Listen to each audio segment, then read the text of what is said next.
പൊരിഞ്ഞ പോരോ എന്നാണ് ചോദ്യം. പൊരിഞ്ഞ പോരാണെന്ന കാര്യത്തിൽ എനിക്ക് തർക്കമില്ല. പക്ഷേ പൊരിഞ്ഞ പോരിൽ പ്രതികരണങ്ങളും പ്രയോഗങ്ങളുമൊക്കെ പരിധി വിടുന്നു എന്നിടത്താണ് ഒരു പ്രശ്നമുള്ളത്. ഇന്നിപ്പോൾ മുഖ്യമന്ത്രി വാർത്താ സമ്മേളനത്തിൽ ഈ RSSുമായുള്ള ബന്ധം, അതുമായി ബന്ധപ്പെട്ട് അദ്ദേഹം പ്രതികരിക്കുന്നുണ്ട്. RSS എത്ര കാലം മുമ്പ് തന്നെ ടാർഗറ്റ് ചെയ്തതാണെന്ന് അദ്ദേഹം വിശദീകരിക്കുന്നുണ്ട്. തുടക്കത്തിൽ ഉറപ്പായിട്ടും ഭരണ നേട്ടങ്ങൾ വിശദീകരിച്ചുകൊണ്ടാണ് അദ്ദേഹം വാർത്താ സമ്മേളനം തുടങ്ങിയത്. പിന്നീട് ഈ RSSുമായി ബന്ധപ്പെട്ട ചോദ്യത്തിന് അദ്ദേഹം പറയുന്നത്, ചോദ്യമല്ല അദ്ദേഹം തന്നെ വിശദീകരിക്കുന്നു, RSS ഏറ്റവും അധികം ടാർഗറ്റ് ചെയ്തിട്ടുള്ളത് തന്നെയാണെന്ന് അദ്ദേഹം പറയുന്നു. അതിനുശേഷം അദ്ദേഹം ഈ പറയുന്ന നേരത്തെ വലിയ വിമർശനം വന്ന സുധാകരനെതിരെ നടത്തിയ പ്രയോഗം അദ്ദേഹം പറയുന്നുണ്ട്. രാഷ്ട്രീയ ചെറ്റത്തരം ഞാൻ ചെയ്യില്ല എന്നുള്ള കാര്യം പറയുന്നു. പിന്നെ അവിടെ നിന്ന് അങ്ങോട്ടുള്ള പ്രതികരണങ്ങൾ പ്രതിപക്ഷ നേതാവിനെതിരെയാണ്. അപ്പോൾ പ്രതിപക്ഷ നേതാവ് പങ്കെടുത്ത 2006 പരിപാടിയുമായി ബന്ധപ്പെട്ടാണല്ലോ. ഇപ്പോൾ രാഷ്ട്രീയ നേതാക്കൾ ഒരുപാട് പരിപാടികളിൽ പങ്കെടുക്കും, ഒരുപാട് സംവാദങ്ങളിൽ പങ്കെടുക്കും, ഒരുപാട് ചർച്ചകളിൽ പങ്കെടുക്കും. ആ പരിപാടികൾ ഓർമ്മയിൽ ഉണ്ടാകുമോ എന്നുള്ള കാര്യം സംശയമാണ്. ഇപ്പോൾ ഞാനിത് പ്രതിപക്ഷ നേതാവിൻ്റെ ഓഫീസുമായി ബന്ധപ്പെട്ട് ഞാൻ ചോദിച്ചു, എന്താണ് നിങ്ങൾ വാർത്താ സമ്മേളനത്തിൽ ഒരു മറുപടി നൽകാത്തതെന്ന ഒരു സംശയം ഞാൻ ചോദിക്കുമ്പോൾ ഈ പറയുന്ന നോട്ടീസ്, ആ പരിപാടിയുടെ നോട്ടീസ് കണ്ടെത്താൻ വേണ്ടിയിട്ടായിരുന്നു, എന്നാലാണ് അതൊരു ക്ലാരിറ്റി കിട്ടുക, അതിന് വേണ്ടി വെയിറ്റ് ചെയ്യായിരുന്നു എന്നാണ് ഞാൻ മനസ്സിലാക്കുന്നത്. അപ്പോൾ ആ നോട്ടീസ് കിട്ടിയിരിക്കുന്നത്, ആ നോട്ടീസ് എൻ്റെ കയ്യിലുണ്ട്. നോട്ടീസ് നിങ്ങൾക്കൊക്കെ കിട്ടിയെന്നാണ് ഞാൻ കരുതുന്നത്. വാദവും മുന്നണി രാഷ്ട്രീയം എന്ന വിഷയത്തിൽ ഒരു സംവാദമായിരുന്നു. ആ സംവാദത്തിലേക്കാണ് അദ്ദേഹത്തെ ക്ഷണിച്ചത്. ആ സംവാദത്തിന്റെ ഉദ്ഘാടകനായിട്ടാണ് ക്ഷണിച്ചത്. ഇവിടെ RV ബാബു പറയുന്ന വാദങ്ങൾ ശരിയാണ് എന്ന് CPM ആവർത്തിച്ച് പറയുന്നതിലൊരു കുഴപ്പമുണ്ട്. കാരണം RV ബാബു അവിടെ നടത്തിയ ചില രാഷ്ട്രീയ പ്രവർത്തനങ്ങളുമായി ബന്ധപ്പെട്ട് പ്രതിപക്ഷ നേതാവും ചില ആരോപണങ്ങൾ ഉന്നയിക്കുന്നുണ്ട്. അതിന്റെ ഭാഗമായിട്ടാണ് തനിക്കെതിരെ അദ്ദേഹം ആരോപണങ്ങൾ ഉന്നയിക്കുന്നത് പറയുന്നു. അതിന്റെ സത്യാവസ്ഥ പരിശോധിക്കേണ്ടതാണ്. എന്തായാലും ആ നോട്ടീസിൽ പറയുന്നത് 2006 ഡിസംബർ 31 ഞായറാഴ്ച ഉച്ചയ്ക്ക് 3 മണിക്ക് ഗവൺമെന്റ് LP സ്കൂൾ മനക്കപ്പടിയിലാണ് ഈ പരിപാടി നടന്നിട്ടുള്ളത് എന്നുള്ളതാണ്. സംവാദമാണ്. സംവാദ പരിപാടികളിലേക്ക് എല്ലാ രാഷ്ട്രീയ പാർട്ടികളെയും ക്ഷണിക്കാറുണ്ട്. അങ്ങനെ എല്ലാ നേതാക്കളും പല സംവാദങ്ങളിലും പങ്കെടുക്കുന്നത് നമ്മുടെ മുന്നിലുണ്ട്. ഇപ്പോൾ പ്രതിപക്ഷ നേതാവ് ഉദാഹരിച്ച ഒരു കാര്യം, KV തോമസ് നേരത്തെ കോൺഗ്രസിന്റെ പ്രധാനപ്പെട്ട നേതാവായിരിക്കുമ്പോൾ CPM വിളിച്ച പരിപാടിയിൽ പങ്കെടുത്തിട്ടുണ്ടല്ലോ എന്നുള്ളതാണ് നമുക്ക് ഓർമ്മയുള്ള ഏത് ഘട്ടത്തിലാണെന്നുള്ളത്.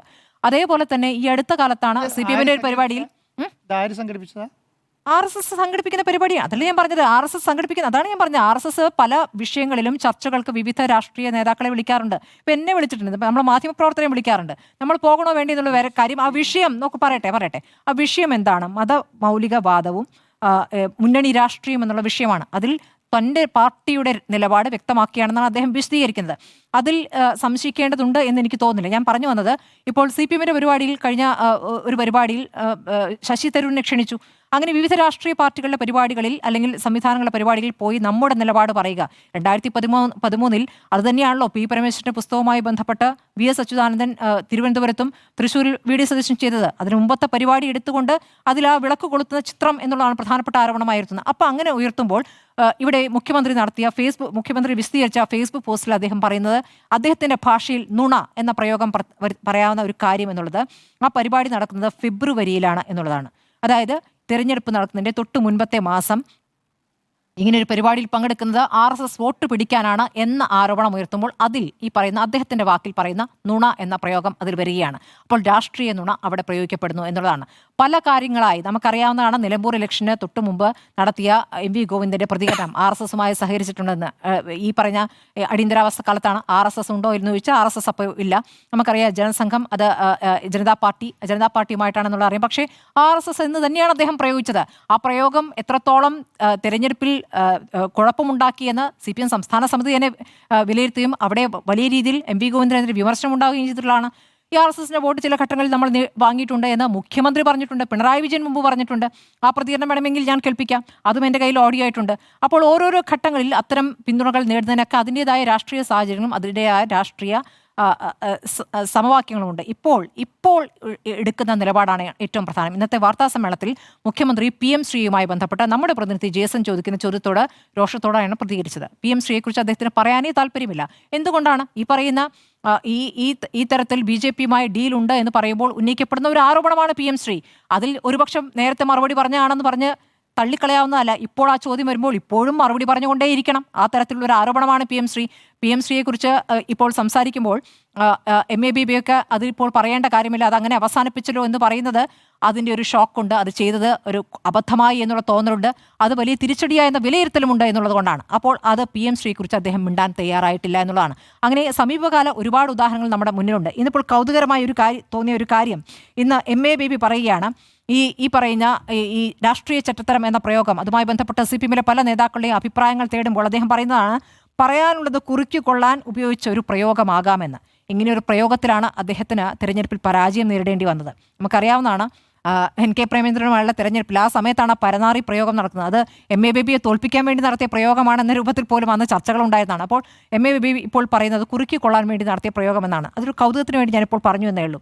അപ്പോൾ ആർ വി ബാബു പറയുന്നതാണ് വിശ്വസിക്കേണ്ടത് എന്ന രൂപത്തിൽ ഒരു വ്യാഖ്യാനം കൊണ്ടുവരുന്നത് അത്ര ശരിയാണെന്ന് തോന്നുന്നില്ല. ഡീലുമായി ബന്ധപ്പെട്ട ഒരു ആരോപണം ഉന്നയിക്കപ്പെടുമ്പോൾ ശരിയാണ്, ഇപ്പോൾ എല്ലായിടത്തുനിന്നും കോൺഗ്രസ് സ്ഥാനാർത്ഥികൾ ഇവിടെയും ഡീലുണ്ട് എന്ന് പറയുമ്പോൾ ആ ഉന്നയിക്കുന്ന ആരോപണത്തിൻ്റെ മുന അല്പം ചോരുന്നുണ്ട്. അപ്പോൾ ആ രൂപത്തിലാണത് ഉന്നയിക്കേണ്ടത്. നിങ്ങൾക്ക് കൃത്യമായ തെളിവുകളുടെയും കൃത്യമായ വാദങ്ങളുടെയും അടിസ്ഥാനത്തിലാണ് ഉന്നയിക്കുന്നതെന്നുള്ളതാണ്. നമുക്ക് നമ്മുടെ മുന്നിലുള്ള ഈ 2020 കിട്ടിയിരിക്കുന്ന BJP ജയിക്കുന്ന സ്ഥലങ്ങളിൽ BJP സ്ഥാനാർത്ഥിയെ നിർത്തിയിട്ടില്ല എന്നുള്ളതാണ് എനിക്ക് സംശയമായി തോന്നുന്ന കാര്യം. ഇന്നിപ്പോൾ BJP സംസ്ഥാന അധ്യക്ഷൻ ഒരു അഭിമുഖത്തിൽ പറഞ്ഞ കാര്യം, അദ്ദേഹം പറഞ്ഞിരിക്കുന്ന വാചകം ഇതാണ്: തന്ത്രങ്ങളുണ്ട് ഞങ്ങളത് പരസ്യമാക്കില്ല എന്നാണ്. അപ്പോൾ സ്ഥാനാർത്ഥി നിർണയത്തിൽ ചില തന്ത്രങ്ങളുണ്ട്, സീറ്റ് നൽകിയതിൽ ചില തന്ത്രങ്ങളുണ്ട്, അതിപ്പോൾ വെളിപ്പെടുത്തില്ല, തെരഞ്ഞെടുപ്പിന് ശേഷം വ്യക്തമാകുമെന്നുള്ളത്. അപ്പോൾ ആ തന്ത്രം എന്താണ് എന്ന സംശയം സ്വാഭാവികമായി വരാം. ഈ തെരഞ്ഞെടുപ്പിൽ നമുക്കറിയാം, ഇതിൽ BJPക്ക് ഇടതുപക്ഷത്തെ തോൽപ്പിക്കണമെന്നില്ല. BJPക്ക് കോൺഗ്രസ് രഹിത, കോൺഗ്രസ് മുക്ത ഭാരതമാണ് ലക്ഷ്യം. അപ്പോൾ കോൺഗ്രസിനെ പരാജയപ്പെടുത്തുക എന്ന ലക്ഷ്യത്തിലേക്ക് CPM-ഉം BJPയും ഒരുപോലെ നീങ്ങുമ്പോൾ അവിടെ ചില നീക്കുപോക്കുകൾ ഉണ്ടാകുമോ എന്ന് സ്വാഭാവികമായ സംശയിക്കാം. എന്തായാലും ഒരു വോട്ട് ഷിഫ്റ്റ് ഉണ്ടാകുമെന്നുള്ള കാര്യത്തിൽ ഒരു തർക്കവുമില്ല. നമുക്കറിയാം, സാമുദായിക നേതാക്കളെ അല്ലെങ്കിൽ സഭകളുമായി ബന്ധപ്പെട്ടൊക്കെ എല്ലാവരും വലിയ രീതിയിൽ ചർച്ചകൾ നടത്തിക്കൊണ്ടിരിക്കുകയാണ്. ഇന്ന് പോലും അത്തരത്തിലുള്ള ചർച്ചകൾ നടന്നിട്ടുണ്ട്. ഇപ്പോൾ കാന്തപുരം AP വിഭാഗത്തിന്റെ പിന്തുണ ആർക്കാണ് എന്നുള്ള സൂചന ഇപ്പോൾ നൽകുന്നു. ചില കൂടിക്കാഴ്ചകൾ നടന്നിട്ടുണ്ട്. സഭയിൽ നിന്ന് ഇന്ന് പ്രതികരണം വന്നിട്ട് ഭരണമാറ്റം വേണമെന്നുള്ള പ്രതികരണം വന്നിട്ടുണ്ട്. അപ്പോൾ പലയിടത്തായി ഭരണവിരുദ്ധ വികാരം പല തലത്തിൽ പ്രകടിപ്പിക്കപ്പെടുന്നുണ്ട്. ഇപ്പോൾ നേരത്തെ പല ഘട്ടങ്ങളിൽ പറഞ്ഞ പോലെ ചർച്ച ചെയ്യേണ്ടത് ഇവിടുത്തെ വികസനമല്ലേ, സർക്കാരുമായി ബന്ധപ്പെട്ട കാര്യങ്ങളല്ലേ എന്ന് പറയുമ്പോൾ അതും പ്രതിപക്ഷ നേതാവിന്റെ വാർത്താസമ്മേളനത്തിൽ തുടക്കത്തിൽ ഇത് പറയുന്നുണ്ട്. പക്ഷേ നമുക്കറിയാം, കേരളത്തിൽ എപ്പോൾ തെരഞ്ഞെടുപ്പ് നടന്നാലും ഇവിടെ രാഷ്ട്രീയ ചർച്ചകൾ മറ്റ് വിഷയങ്ങൾ തട്ടിയാണ് നിൽക്കുക. പക്ഷേ പ്രതിഫലിക്കുക ജനങ്ങളുമായി ബന്ധപ്പെട്ട വിഷയങ്ങൾ തന്നെയാണ്. ഈ കാര്യങ്ങളൊക്കെ അവിടെ നിൽക്കുമ്പോൾ തെരഞ്ഞെടുപ്പ് പോരിൽ എപ്പോഴും അങ്ങോട്ടും ഇങ്ങോട്ടുമുള്ള ആരോപണ പ്രത്യാരോപണങ്ങൾ വലിയ രീതിയിൽ നടക്കാറുണ്ട് എന്നുള്ളതാണ്. ഇന്നിപ്പോൾ ഏറ്റവും ഖേദകരമായി തോന്നിയത് എളമരം കരീമിൻ്റെ പ്രതികരണമാണ് കേട്ടോ. MK മുനീർ എന്ന രാഷ്ട്രീയ നേതാവ്, ലീഗിൻ്റെ പ്രധാനപ്പെട്ട നേതാവാണ്. അദ്ദേഹം അസുഖബാധിതനാണ്. അദ്ദേഹത്തിന് സീറ്റ് നൽകാതിരുന്ന പല മുതിർന്ന നേതാക്കളെയും ഒഴിവാക്കിയതുപോലെ തന്നെ MK മുനീറിനും അദ്ദേഹത്തിൻ്റെ ആരോഗ്യ പ്രശ്നം ഒരു പ്രധാനപ്പെട്ട വിഷയമാണ്. അതിന് എളമരം കരീം പറഞ്ഞ വാദം നോക്കൂ. ജമാഅത്തെ ഇസ്ലാമിയെ എതിർക്കുന്നത് കൊണ്ടാണ് എളമരം കരീമിന് സീറ്റ് നൽകാതിരുന്നത്. വേറൊരു കാര്യം കൂടി പറയുന്നുണ്ട്. ഈ MK മുനീറിൻ്റെ സാമ്പത്തിക പ്രതിസന്ധിക്ക് കാരണം ലീഗാണത്രേ.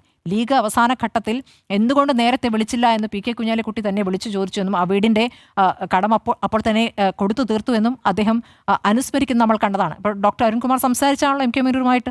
അപ്പോൾ ഇത്തരം രാഷ്ട്രീയ നുണകൾ ഈ തരത്തിൽ പ്രയോഗിക്കുന്നത്, ഇപ്പോൾ ഒരു ഇടവേളയ്ക്ക് ശേഷമാണ് വീണ്ടും ജമാഅത്തെ വാദം ഉന്നയിക്കുന്നത്. എന്താണ് അതുകൊണ്ട് യഥാർത്ഥത്തിൽ നേട്ടം, എന്താണ് സംഭവിക്കുക അതുകൊണ്ട് എന്നുള്ളതാണ്.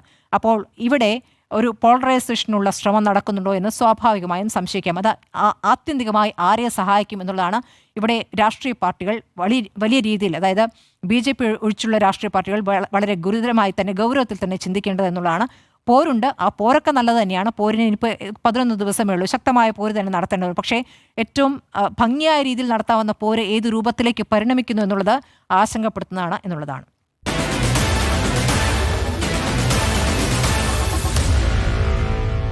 Meet the editors.